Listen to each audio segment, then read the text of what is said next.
नमस्कार. एम.टी. मीडियामध्ये मी तुम्हा सर्वांचं पुन्हा एकदा स्वागत करते. मित्रांनो, बिग बॉस मराठी 6च्या घरामध्ये आता काटा टीम पूर्णपणे तुटण्याच्या मार्गावर आहे.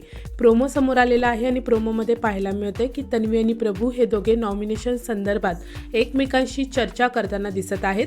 तन्वी प्रभूला बोलताना दिसते की आता हे लोक काय करतायत माहीत आहे का?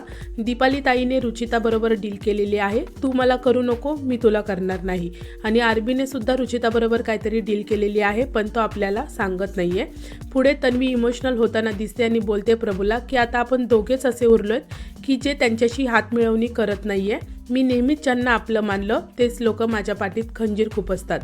तन्वी प्रभूला पुढे बोलते की प्रभू, मी तुझ्याबरोबर नातं ठेवलेलं आहे भाऊ बहिणीचं, लाख लोक येतील आपल्याला लांब करायला. त्यावर प्रभू सुद्धा बोलताना दिसतोय की तू माझी ताई आहेस, तुझं ऐकणं हा माझा हक्क आहे, मी कसं काय तुला धोका देऊ शकतो. मित्रांनो, या संभाषणावरून एक गोष्ट नक्की स्पष्ट होते की काटा टीममध्ये आता अविश्वासाची भिंत निर्माण झालेली आहे. आता प्रत्येक सदस्य हा आपल्या गेमसाठी डील करताना दिसत आहे. तर मित्रांनो, आता मोठा प्रश्न इथे हा आहे की प्रभू आणि तन्वी खरंच एकत्र राहणार की पुढे जाऊन इथेही विश्वासघात होणार आणि काटा टीम पूर्णपणे संपणार का? तुम्हाला काय वाटतं याविषयी?